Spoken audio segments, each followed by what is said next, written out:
معزز سامعین، یہ ہے تاریخ کے دریچوں سے جھانکتا ہوا مغل دور حکومت کا ایک شاندار شاہکار شالامار باغ۔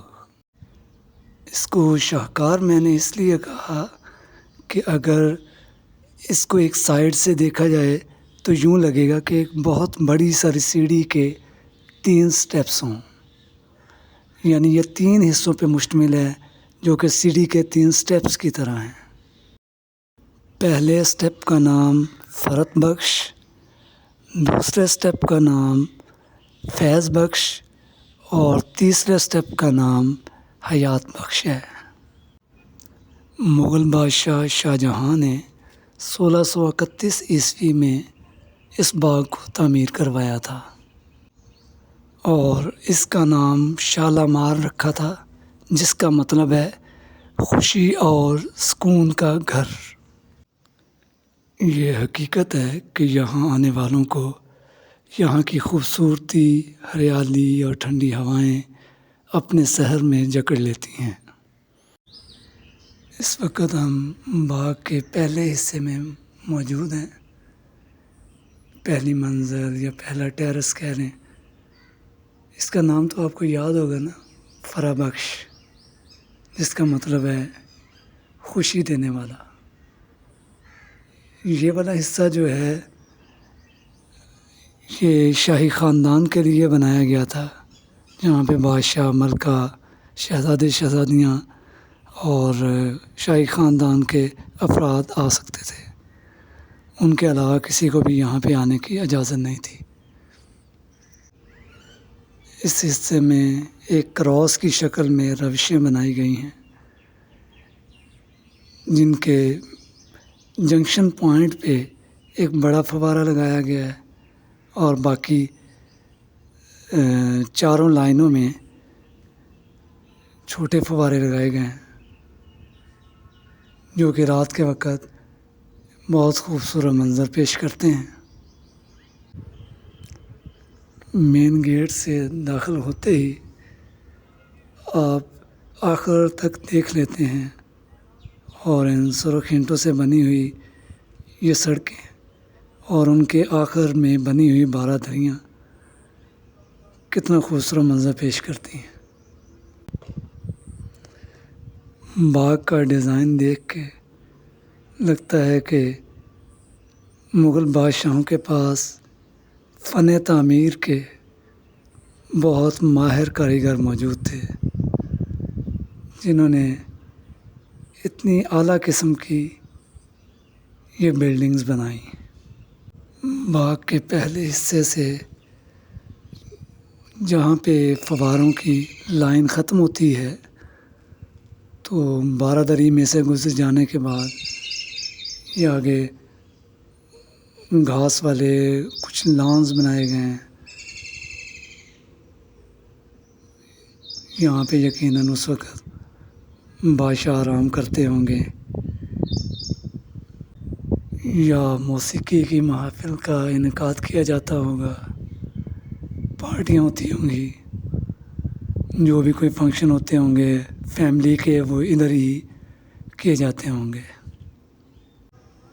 اس باغ کی مثال ایسے ہی لی جا سکتی ہے کہ جیسے ابھی ایک ٹرینڈ ہے لاہور میں کہ گھر بے شک ڈیفینس یا گلبرگ میں ہوتا ہے، لیکن اس کے ساتھ ساتھ شہر سے بہت دور ایک فارم ہاؤس بنایا جاتا ہے، جہاں پہ پرسکون لمحات گزارنے مقصود ہوتے ہیں، تاکہ شہر کی شور اور گہما گہمی اور آلودگی سے دور ایک گاؤں کے ماحول میں کچھ دن پرسکون گزارے جا سکیں۔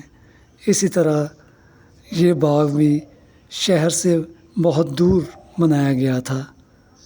جی ٹی اس وقت کا یہ جی ٹی روڈ ہی تھا اس وقت بھی، تو یہ اس وقت بنایا گیا تھا وہاں پہ شہر سے بہت دور، اور بادشاہ یہاں پہ سکون کے لمحات گزارنے کے لیے آتے تھے۔ سامنے دیکھیے کتنا خوبصورت منظر لگ رہا ہے۔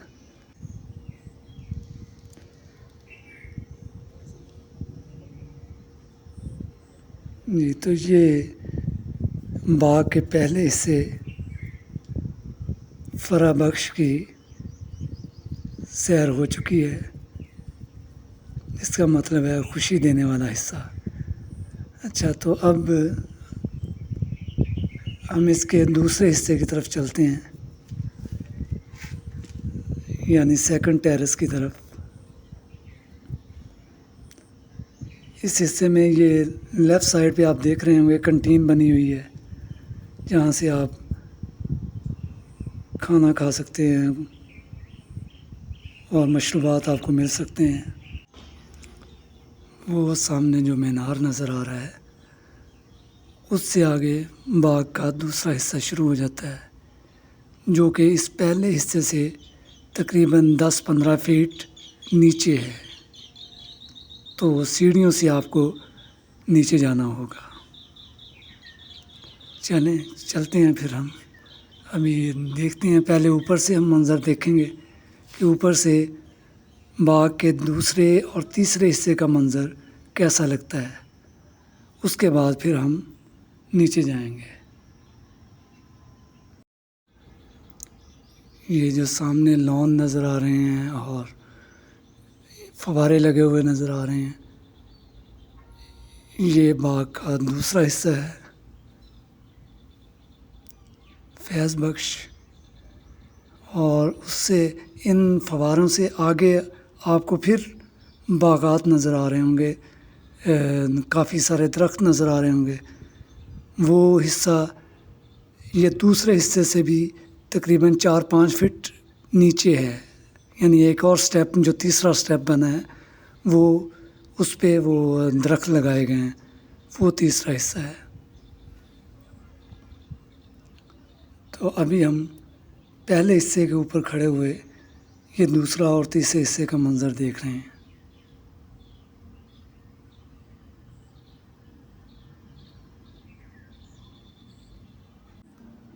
باغ کے اس دوسرے حصے کو پہلے حصے سے بھی زیادہ خوبصورت بنایا گیا ہے۔ اس میں زیادہ فوارے اور تالاب بنائے گئے ہیں۔ فواروں اور تالاب کی سائڈوں پہ خوبصورت پھول لگائے گئے ہیں۔ میرا خیال ہے ہم نیچے چلتے ہیں، اس کے بعد اپنی بات کو جاری رکھتے ہیں۔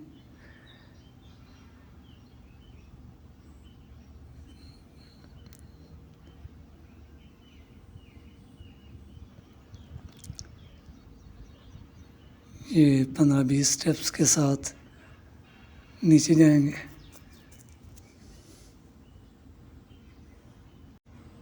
یہ تو ریمپ بنی ہوئی ہے، سٹیپس والی سیڑھیاں تو نہیں ہیں، لیکن سٹیپس والی سیڑھیاں بھی موجود ہیں۔ اگر ادھر سے ہم جانا چاہیں تو ادھر سے بھی جا سکتے ہیں، ادھر سے بھی کوئی مسئلہ نہیں ہے جانے میں۔ جی ہم نیچے آ گئے، خوبصورت پودے لگے ہوئے ہیں مختلف رنگوں کے، فوارے ہیں۔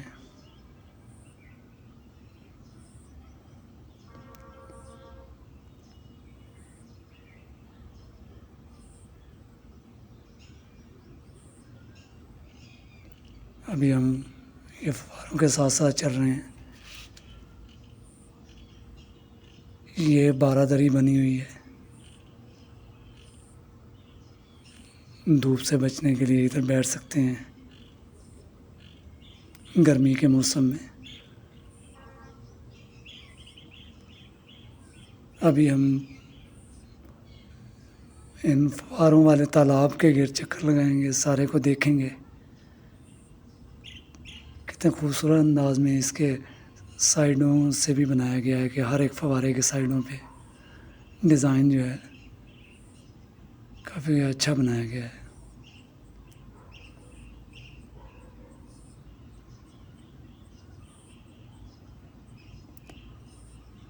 ابھی دن کا وقت ہے، موسٹلی رات کے وقت یہ فوارے چلائے جاتے ہیں اور لائٹیں بھی آن کی جاتی ہیں، تو ان کا منظر بہت زیادہ خوبصورت لگتا ہے۔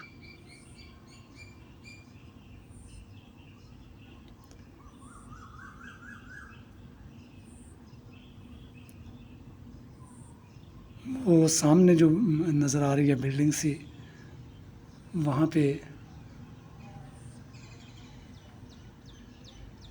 بادشاہ کا تخت بنایا گیا ہے جو کہ سنگ مرمر سے بنا ہوا ہے۔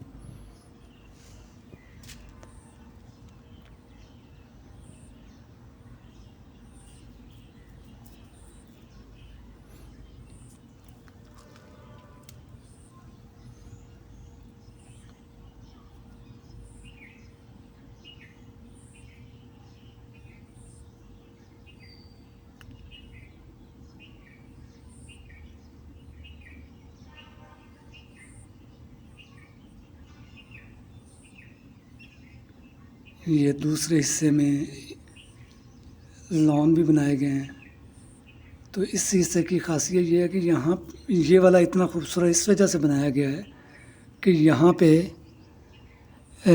آیا کرتے کوئی بھی اگر غیر ملکی مہمان آتے تھے تو مہمانوں کے لیے یہاں پر محفل منعقد کی جاتی تھی، اور اس خوبصورت منظر سے ان کو اپنی مغلیہ شان و شوکت دکھائی جاتی تھی۔ اس لیے یہ باغ کا دوسرا حصہ جو ہے پہلے حصے سے بھی زیادہ خوبصورت بنایا گیا ہے۔ اس طرف بادشاہ کے بیٹھنے کے لیے ایک سنگ مرمر سے بنا ہوا تخت ہے، وہ سامنے نزدیک جا کے ہم دیکھتے ہیں۔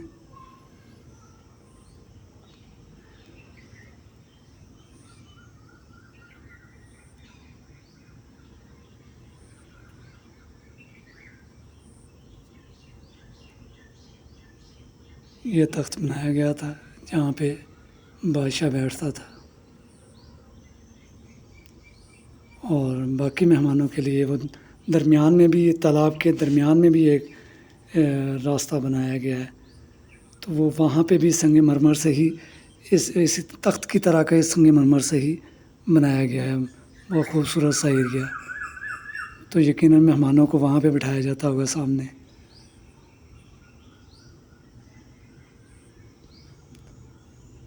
تو یہ تھا دوسرا حصہ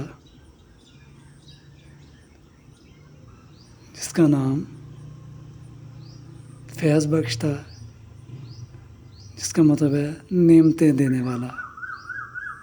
اور یہ ایک گیٹ بنایا گیا ہے جو کہ باہر کی طرف کھلتا ہے،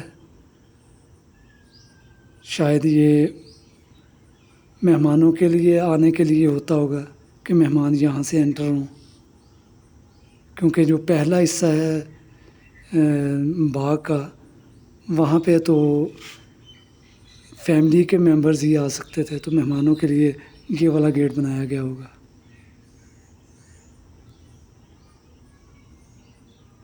اب یہاں سے ہم دائیں طرف کو مڑیں گے اور نیچے چلیں گے تیسرے حصے کی طرف۔ وہ سامنے باغ نظر آ رہا ہے، کافی درخت لگائے گئے ہیں، پھلوں والے درخت بھی تھے اور بغیر پھلوں کے بھی۔ تو یہ جو تیسرا حصہ ہے یہ مزید 5 فٹ، 4 سے 5 فٹ جو ہے وہ نیچے ہے۔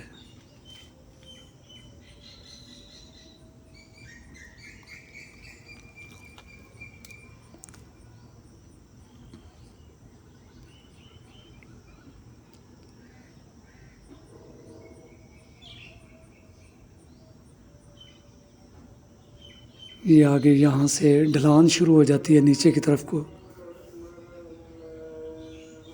اور یہ باغ جو ہے وہ ادھر جو شاور والے ایریا ہے اس سے تقریباً 4 فٹ نیچے کی طرف کو ہے۔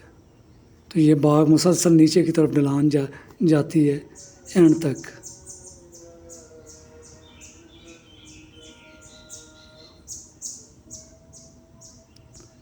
یہ والا حصہ جو ہے یہ بنایا گیا تھا عوام کے لیے، کبھی کبھار عام لوگوں کو بھی یہاں آنے کی اجازت ہوتی تھی کہ وہ بھی دیکھ سکے، تو وہ صرف اتنے حصے میں آتے تھے اور دور سے ہی یہ والا دوسرا حصہ اور تیسرا حصہ دور سے دیکھ سکتے تھے، اوپر آنے کی اجازت نہیں تھی۔ یہ دیکھیں یہاں سے سیڑھیاں نیچے کی طرف کو جا رہی ہیں۔ عوام کے مسائل سننے کے لیے اور ان کے حل کے لیے بادشاہ دربار لگاتے تھے، تو وہ بھی اسی تیسرے حصے میں لگاتے تھے اور یہیں پہ عوام آ کے اپنے مسائل بیان کرتے تھے۔ تو اسی وجہ سے اس کو حیات بخش کہا جاتا ہے، جس کا مطلب ہے زندگی دینے والا، مطلب کہ لوگوں کے مسئلے حل ہو جاتے تھے اور ان کو ایک نئی زندگی مل جاتی تھی۔ تو یہ تیسرا حصہ ہے۔ اس میں مزید آگے کوئی کنسٹرکشن کا کام، ابھی مینٹیننس کا کام کچھ چل رہا ہے، تو اس وجہ سے یہاں سے آگے ابھی جانے کی اجازت نہیں ہے، اس لیے ہم یہاں سے واپس چلتے ہیں دوسرے حصے کی طرف، اور پھر چلیں گے پہلے حصے کی طرف۔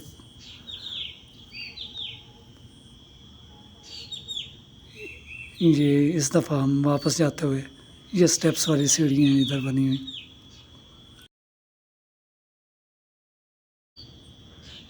یہاں پہ لگائی گئی اینٹیں خاصی مضبوط ہیں کہ 400 سال سے بھی ابھی تک قائم و دائم ہیں اسی طرح سے، لیکن ان کی موٹائی بہت کم ہے۔ جو موجودہ دور میں ابھی جو اینٹیں بنائی جاتی ہیں وہ تو کافی موٹی اور بڑے سائز کی ہوتی ہیں، لیکن ان کی موٹائی کم ہے اور خوبصورت لگتی ہیں۔ یہ بھی آگے کوئی سفیروں کے لیے بنایا گیا تھا کوئی، یہ ایک کنواں موجود ہے پانی کے لیے، یہاں سے پانی نکالا جاتا تھا پینے کے لیے، ابھی تو اس کو کور کر دیا گیا ہے۔ پانی تو اس میں موجود ہے لیکن اب اس کی ضرورت نہیں رہی۔ مزید یہ بھی ہوتا ہوگا کہ بارشوں کا پانی بھی اب تو اس کے اندر آ کے گر جاتا ہوگا۔ اب ہم چلتے ہیں واپس، تو یہاں پہ آنے کے لیے گائیڈ کرتا چلوں میں کہ یہ مین جو فوارہ لگایا گیا وہ یہاں پہ لگایا گیا، یہ مڈ ہے بالکل، یعنی جو باہر والا پہلا حصہ ہے باغ کا یہ اس کا مڈ ہے۔ تو یہاں پہ باغ کے اندر سیر کرنے کے لیے گاڑیاں بھی موجود ہیں کہ جن میں آپ بیٹھ کے اس پورے باغ کے تینوں حصوں کی سیر کر سکتے ہیں۔ یہ دیکھیں یہ جا رہی ہے، پیدل بھی آپ کر سکتے ہیں وہ، اور اگر پیدل نہیں چلنا چاہتے گاڑی میں بیٹھ کے کرنا چاہتے ہیں تو اس میں کر سکتے ہیں۔ اور باغ میں آنے کے لیے ٹرانسپورٹ بالکل سیدھا یہاں تک آتی ہے۔ 2 مین جگہیں آپ کو بتا دیتا ہوں، یا تو آپ اگر آؤٹ آف سٹی سے آ رہے ہیں تو لاہور کے مین ریلوے اسٹیشن پہ آ جائیں، اس کے بالکل نزدیک اورنج لائن ٹرین کا اسٹیشن ہے، اس اورنج لائن ٹرین میں آپ بیٹھیں تو اس کا سٹاپ شالامار باغ کے بالکل نزدیک ہے، وہاں پہ آ کے شالامار باغ کے سٹاپ پہ آپ اتر جائیں اور وہاں سے نزدیک ہی اس کا مین گیٹ ہے اور وہاں سے آپ انٹر ہو جائیں گے۔ یا دوسرا راستہ یہ ہے کہ ٹھوکر سے آپ بیٹھیں تو وہاں پہ بھی ٹھوکر پہ بھی اورنج لائن ٹرین کا ایک اسٹیشن موجود ہے، تو ٹھوکر نیاز بیگ سے آپ اورنج لائن ٹرین پہ بیٹھیں تو آدھے گھنٹے میں آپ یقیناً ادھر پہنچ جائیں گے شالامار باغ کے سٹاپ پہ، اور وہاں سے آپ 5 منٹ یا 5 منٹ سے بھی کم ٹائم میں اس کے گیٹ پہ پہنچ جائیں گے۔ پیدل آپ کو تھوڑا سا پیدل چلنا پڑے گا 2 سے 5 منٹ. ایک گیٹ بالکل نزدیک ہے، وہ چھوٹا گیٹ ہے، وہ تو 2-3 منٹ کا ہی ہے، اور یہ ایک بڑا گیٹ ہے، وہ 5 منٹ کے فاصلے پہ ہے. تو جدھر سے بھی آپ آنا چاہیں ادھر سے آ سکتے ہیں. تو یہ گیٹ سے انٹر ہوتے ہی یہ آپ کو گاڑیاں مل جائیں گی. یہاں کی ٹکٹ پاکستانیوں کے لیے 50 روپے ہے اور فارنرز کے لیے 500 روپے ہے، جو کہ تقریباً $2 بنتی ہے.